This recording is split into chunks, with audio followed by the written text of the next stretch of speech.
اللہ الرحمن الرحیم۔ رسول اللہ صلی اللہ علیہ وآلہ وسلم نے قیامت کی 10 نشانیاں بیان فرمائی جو قیامت سے پہلے پوری ہوں گی۔ ایک حدیث میں رسول اللہ صلی اللہ علیہ وآلہ وسلم نے ارشاد فرمایا کہ قیامت کی 10 نشانیوں میں سے پہلی نشانی یہ ہے کہ سورج مغرب سے طلوع ہوگا۔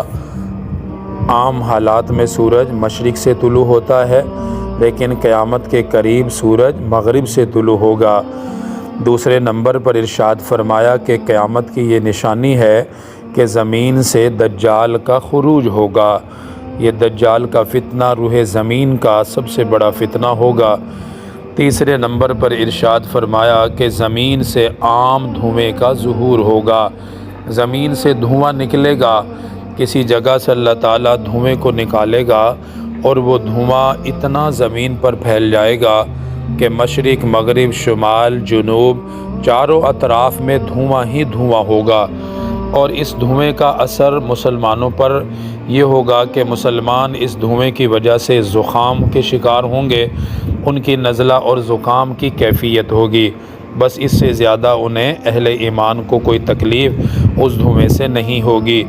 جبکہ منافقین اور کفار کی حالت اس دھوئیں سے اتنی بری ہو جائے گی کہ ان پر غشی طاری ہوگی، بے ہوشی طاری ہوگی اور ان کا برا حال ہو جائے گا اس دھوئیں کی وجہ سے۔ تو رسول اللہ صلی اللہ علیہ وآلہ وسلم نے قیامت کی تیسری نشانی عام دھوئیں کا ظہور اس کو بیان فرمایا۔ نمبر 4، رسول اللہ صلی اللہ علیہ وآلہ وسلم نے فرمایا کہ قیامت کی نشانی یہ ہے کہ دابۃ الارض کا خروج۔ زمین سے ایک جانور نکلے گا بہت بڑا، یہ مکہ کے درمیان کوہ صفا، وہاں سے یہ جانور نکلے گا، زمین پھٹے گی اور اللہ تعالیٰ اس کو وہاں سے نکالے گا۔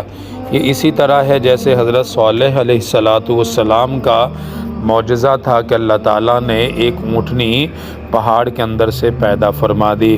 اسی طرح یہ دابۃ الارض بھی کوہ صفا سے نکلے گا اور یہ ایک عجیب مخلوق ہوگی کہ یہ لوگوں سے کلام کرے گا، بہت بڑا جانور ہوگا، لوگوں سے کلام کرے گا اور یہ لوگوں کو قیامت کی خبر دے گا کہ قیامت آ رہی ہے۔ پھر اس کے 2 بڑے کام یہ ہوں گے کہ اہل ایمان کے چہروں پر یہ مومن لکھے گا، ان کے چہروں پر نور آ جائے گا، مسلمانوں کے چہروں پر انہیں جنت کی بشارتیں دے گا، اور کافروں کے چہروں پر یہ کافر لکھے گا جو نافرمان لوگ ہیں، جس سے پتہ چل جائے گا کہ مسلمان کون ہے اور کافر کون ہے۔ تو یہ دابۃ الارض کا خروج، زمین سے ہونا، یہ قیامت کی چوتھی بڑی نشانی ہے۔ 5ویں نمبر پر رسول اللہ صلی اللہ علیہ وآلہ وسلم نے فرمایا کہ یاجوج ماجوج کا خروج قیامت کی یہ بہت بڑی نشانی ہے۔ اس کا ذکر اللہ سبحانہ و تعالیٰ نے قرآن پاک میں بھی کیا ہے۔ سورۃ الکہف میں یاجوج ماجوج کا ذکر ہے کہ قیامت کے قریب ان کو آزاد کیا جائے گا اور یہ زمین پر فتنہ فساد پھیلائیں گے۔ 6 نمبر پر قیامت کی نشانی آپ نے بیان فرمائی حضرت عیسیٰ علیہ السلام کا نزول۔ حضرت عیسیٰ علیہ السلام کو زندہ آسمانوں پر اٹھایا گیا ہے۔ قیامت کے قریب اللہ تعالیٰ ان کو دمشق کی جامع مسجد میں اللہ تعالیٰ ان کو نازل فرمائے گا اور وہ روح زمین پر اسلام کا نظام قائم فرمائیں گے۔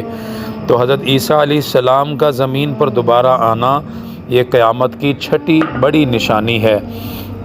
پھر 7ویں اور 8ویں، 7، 8 اور 9، یہ 3 نشانیاں آپ صلی اللہ علیہ وسلم نے 3 جگہوں سے زلزلے کا آنا اس کے ساتھ بیان فرمائی ہیں۔